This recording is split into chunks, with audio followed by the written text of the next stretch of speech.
Mexicola grande, a very hardy avocado variety that grows well in Central California, where the climate is sometimes a little bit cooler during the winter than normal avocado growing areas.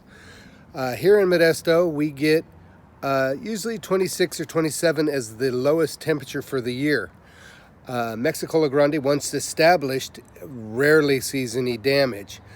Sometimes when it gets down below 25, you may see a little frost damage, and serious damage occurs right about 20 to 21 degrees.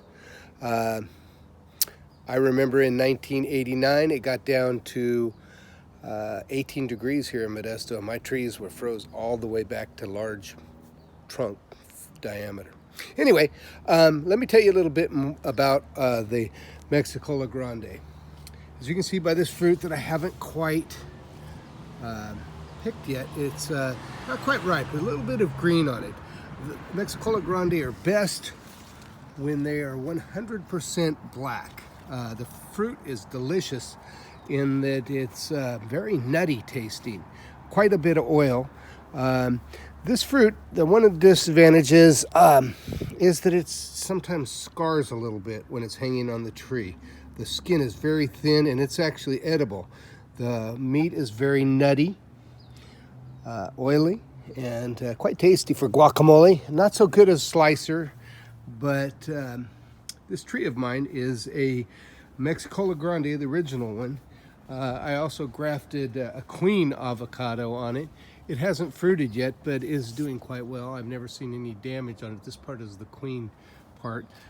The leaf is a little more greener, a little more cupped than, say, the Mexicola grande side. As you can see, you should always paint your avocados when they're new, trees when they're new. You see all the sun damage, and then here where it's shaded, you can see that there's not so much sun damage. Much healthier. So yeah, you should.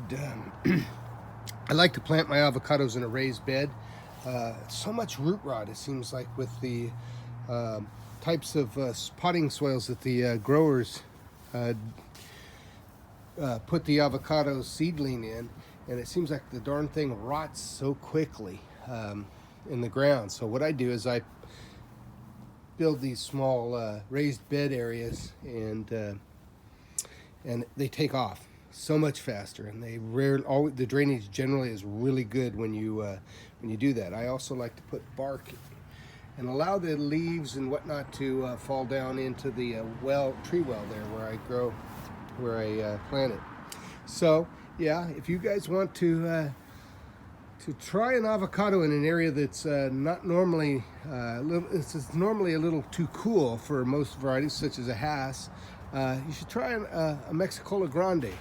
Very good eating fruit, and quite a bit more frost hardy than a Hass.